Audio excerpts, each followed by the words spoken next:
Hey guys, it's ETA Prime back here again. Today I'm going to be putting together a $200 small form factor gaming / emulation PC using parts I picked up from eBay. And by the end of this video, you might be surprised at the performance this cheap little budget PC puts out.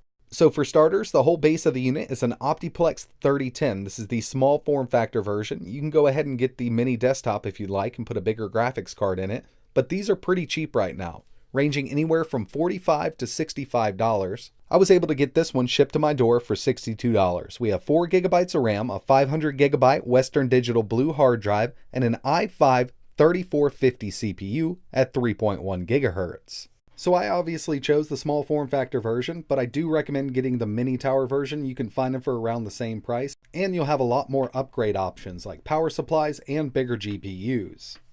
So the first thing I'm going to add to this little PC is a $35 240 GB SSD. I'm going to be running Windows 10 Pro off of the SSD, and I'm going to use the 500 GB drive that came with the unit to store all of my games.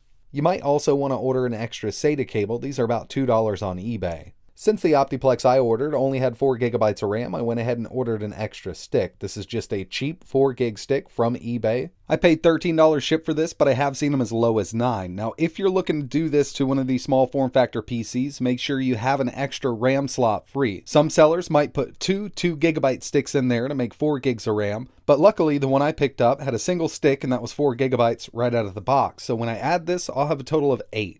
Moving over to the GPU, I opted for the Nvidia GT 1030. Now keep in mind this is the GDDR5 version, and if you're looking to get a 1030, make sure it is the DDR5 version and not the DDR4.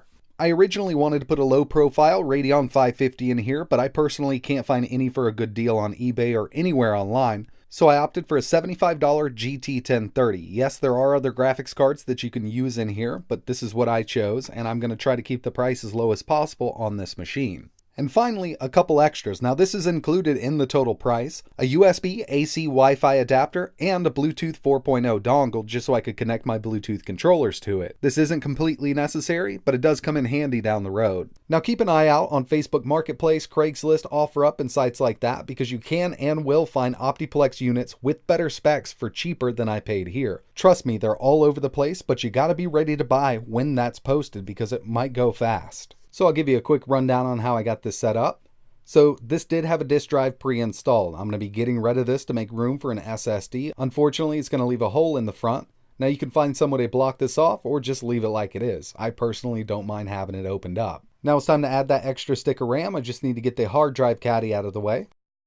Most of these small form factor Optiplexes only have 2 DIMM slots, so I'll have 2 4 gig sticks in here, giving me a total of 8 GB of RAM. I'm just going to go ahead and reconnect the hard drive that came with the unit, and I need to add that SSD. And one of the reasons I got an extra SATA cable is because most of these don't have any extra inside. There's several ways to go about mounting this SSD. Personally, I don't want to spend any more money, so I'm just going to use some double-sided sticky tape and mount it right to the hard drive caddy. And the final thing I need to do is install the GPU. It's a low profile 1030. It fits right in these little cases perfectly. We don't need any extra power here, and the built-in 240 watt power supply is plenty for everything we're running. So when it's all said and done, specs are as followed. I have an i5 3450. This is a quad-core CPU at 3.1 GHz, 8 GB of DDR3 at 1600 MHz, a single 240 GB SSD to hold my operating system. I also have that 500 GB mechanical drive to store my games, and the Nvidia GT 1030. This is the GDDR5 version with 2 GB of VRAM. On paper, this might not look like a lot, but this little thing actually surprised me at how well it performs even at 1080p. So let's go ahead and get right into it. So for all the games you're going to see running in this video, I don't have any VSync on, but if you're at home, I recommend turning it on. It's going to lower the GPU and CPU usage in most cases, and in turn, it's going to keep the power consumption and heat down. So first up, we have CSGO, 1080p, medium settings. I'm actually in a bot match now, getting an average of 130 FPS. Like I mentioned, turn that VSync on. You can go up to high with this and maybe even very high. Keep a constant 60 all day.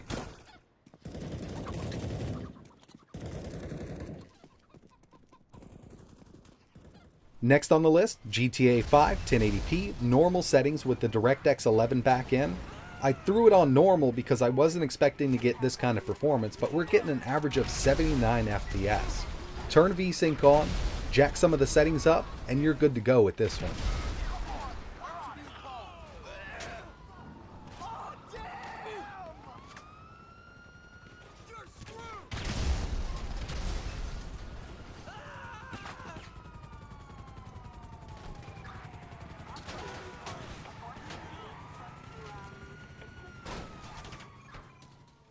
Here's Dauntless at 1080p with a mix of medium and low settings. Now I do have the resolution scale all the way up, and performance is great here, average 75.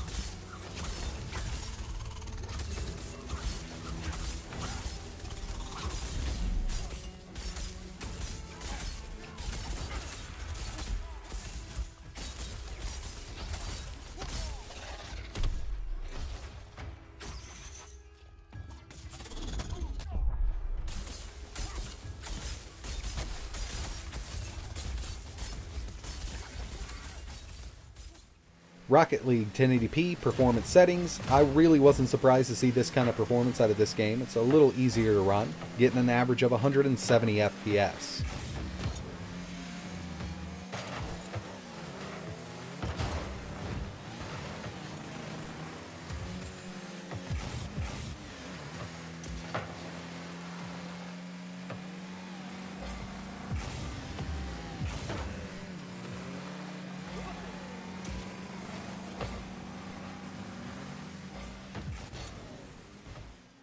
Trying out something a little harder, we have Project Cars 2, 1080p, a mix of medium and low settings, average around 41 FPS. It's definitely not the best performance that I've seen, but it runs pretty good for a $200 machine.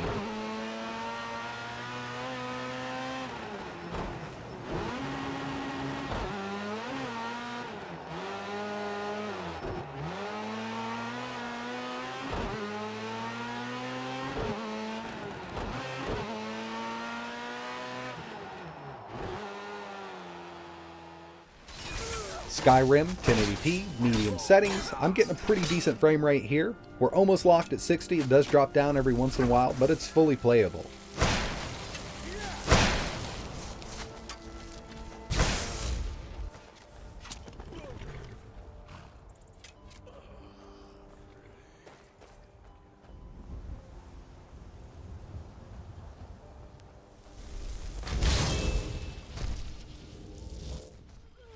Overwatch 1080p, medium settings with 80% resolution scaling, average of 80 FPS.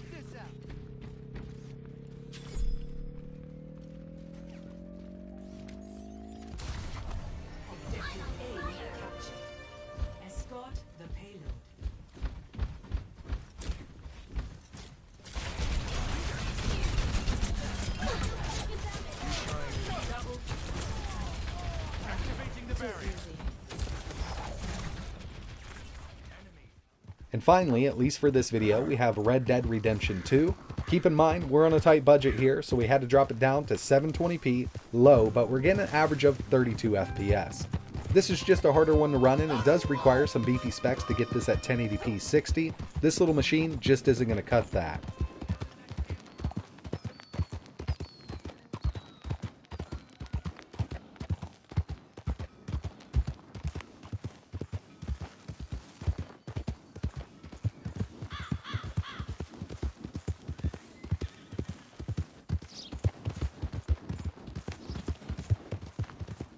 Now it's time to see how this thing handles emulation.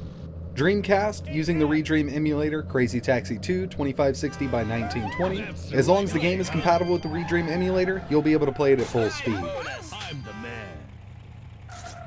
Yo, wait up! Don't refuse me! Wait up! Shall we? Go to the jewelry shop. Alright, let's go. Next up, we have some GameCube using the Dolphin emulator, Automodalista, a harder one to run, 1080p, no trouble at all, constant 60. Same thing here, if the GameCube or the Wii game is compatible with the Dolphin emulator, this is going to run it at full speed.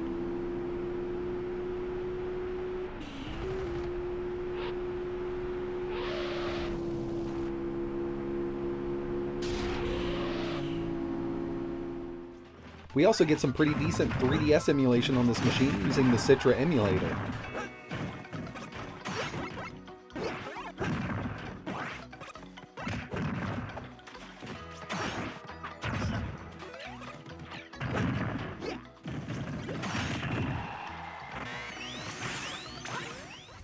And finally, we have some PS2 emulation. I'm using the PC SX2 emulator. This is the development 1.5 build. Ratchet & Clank runs great here. We do get some dips every once in a while, but this is a harder one to run. If you want to go for some easier stuff like God of War 2 or even Tekken, this will handle it just fine.